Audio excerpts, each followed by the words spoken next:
Let us go then, you and I, when the evening is spread out against the sky, like a patient euthanized upon the table. Let us go through certain half-deserted streets, the muttering retreats of restless nights in one-night cheap hotels and sawdust restaurants with oyster shells, streets that follow like a tedious argument of insidious intent to lead you to an overwhelming question. Oh, do not ask, what is it? Let us go and make our visit. In a room the women come and go, talking of Michelangelo. The yellow fog that rubs its back upon the window panes, the yellow smoke that rubs its muzzle on the window panes, licked its tongue into the corners of the evening, lingered upon the pools that stand in drains, let fall upon its back the soot that falls from chimneys, slipped by the terrace, made a sudden leap, and seeing that it was a soft October night, curled once about the house and fell asleep. And indeed there'll be time, for the yellow smoke that slides along the street, rubbing its back upon the window panes. There'll be time, there will be time, to prepare face to meet the faces that you meet.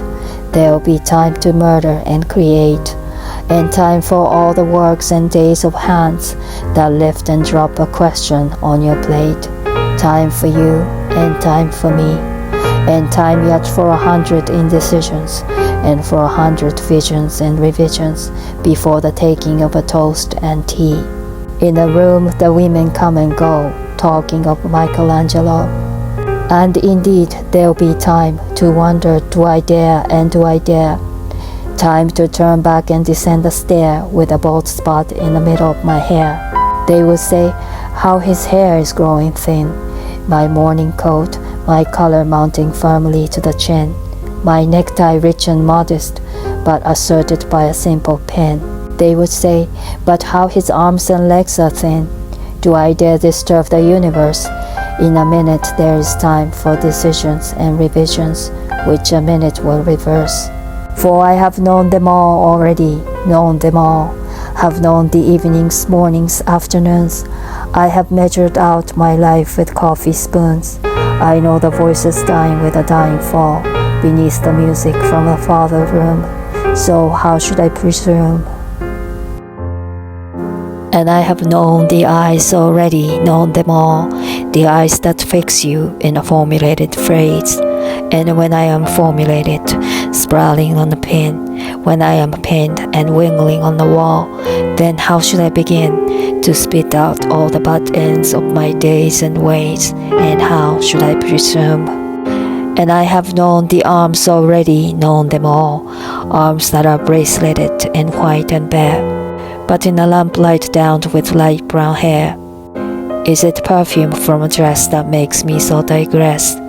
Arms that lie along a table, or wrap about the shawl, and how should I then presume, and how should I begin? Shall I say, I have gone at dusk through narrow streets, and watched the smoke that rises from the pipes of lonely men in short sleeves, leaning out of windows?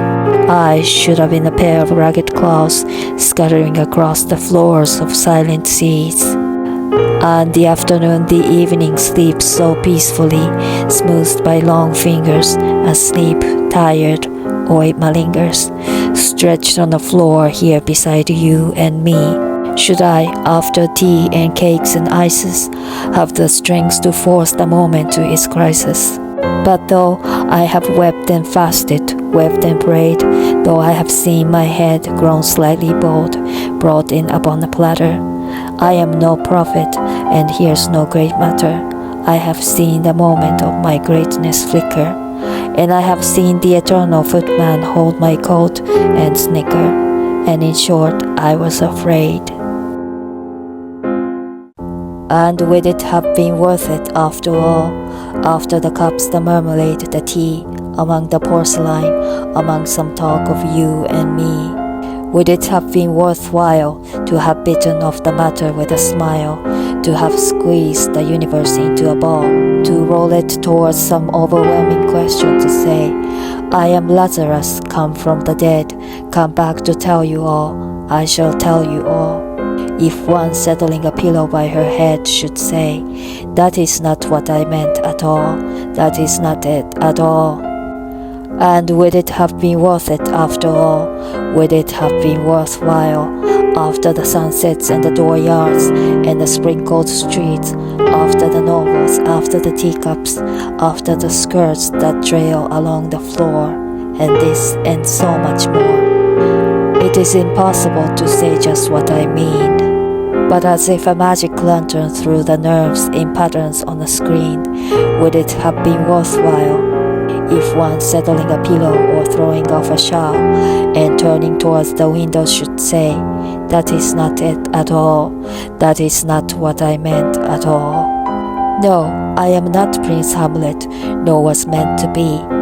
I'm an attendant lord, one that will do. To swell a progress, start a scene or two. Advise the prince, no doubt, an easy tool. Differential, glad to be of use. Politic, cautious and meticulous. Full of high sentence, but a bit obtuse. At times indeed almost ridiculous, almost at times the fool. I grow old, I grow old. I shall wear the bottom of my trousers rolled. Shall I part my hair behind?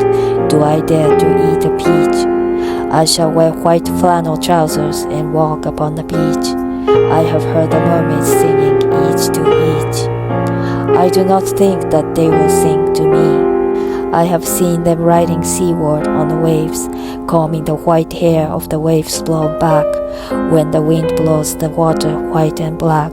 We have lingered in the chambers of the sea by sea, girls wreathed with seaweed red and brown, till human voices wake us and we drown.